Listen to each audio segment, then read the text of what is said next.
Porque el bautismo lo único que significa es me morí al sumergirme y resucité al salir de las aguas.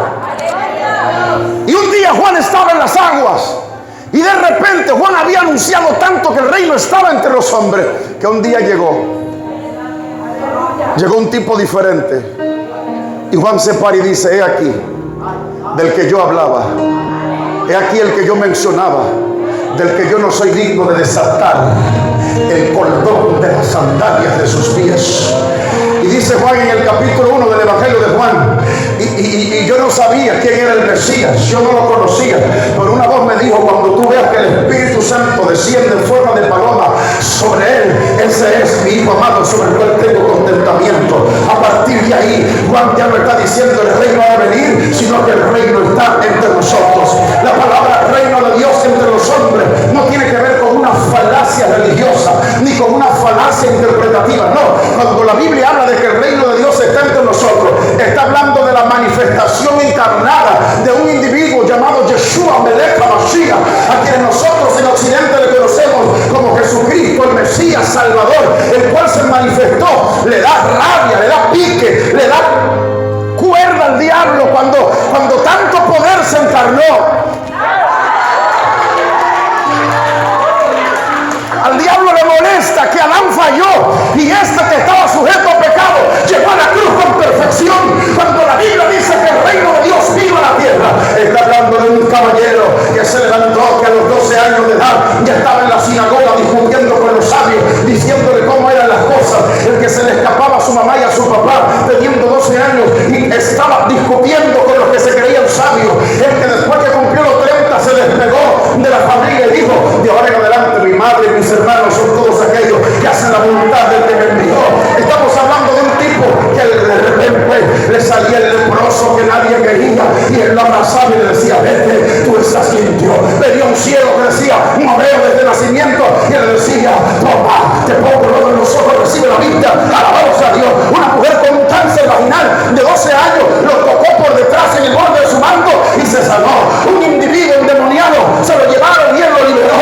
Lázaro murió y a los 4 días la gente decía: ya lo va a resucitar, y él dijo: Lázaro, ven fuera. Estamos hablando del que llegó a la casa de la hija, aleluya, donde estaba la hija de Jairo, la levantó después de morir. Estamos hablando de aquel Jesús.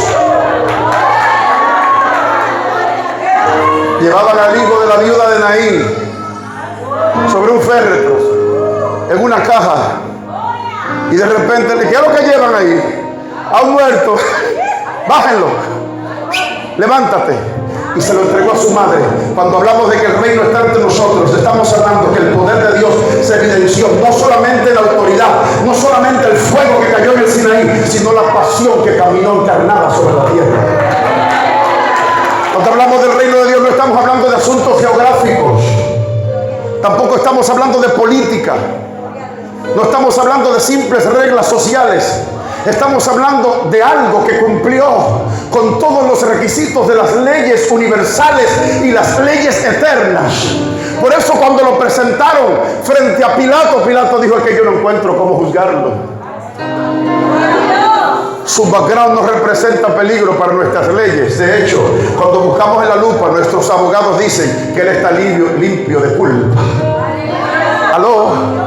Cuando hablamos de que el reino de Dios está sobre la tierra, estamos hablando de que Yeshua Melech HaMashiach, Jesucristo el Mesías Salvador, vino a la tierra a representar al Dios invisible que la ciencia no puede probar,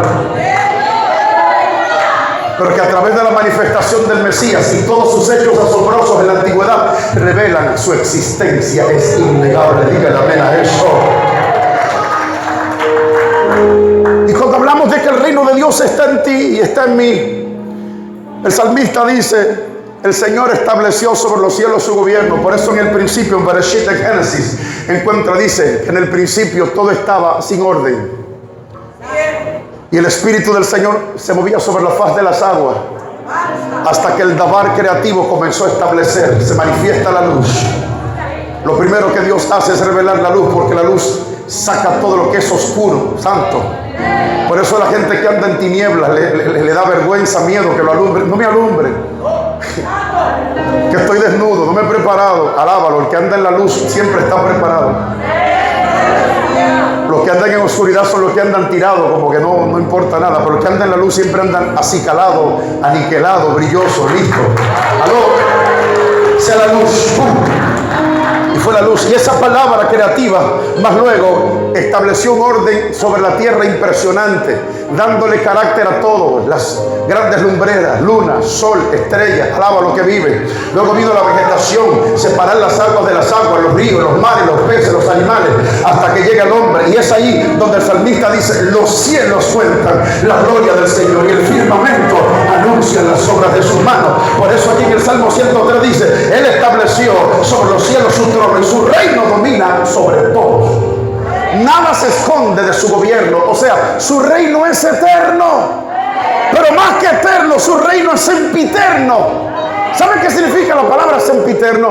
Que Él gobierna ayer, hoy, mañana y por siempre. Lo que te está diciendo es que Dios tiene la capacidad de estar en tu pasado. Por eso el pasado no puede matar a un hombre y una mujer que camina con propósito. El mismo pasado que tiene a algunos deprimidos, metiéndose droga, metiéndose alcohol, amaneciendo en la barra o en la habitación de más atrás, el mismo pasado tiene a otros en el altar diciendo: yo tengo un Dios que a mí me ama, yo tengo un Dios que a mí me escucha, yo tengo un Dios que me da de su amor, yo tengo un Dios que me da su poder. ¡Ay! Yo tengo un Dios que a mí me escucha,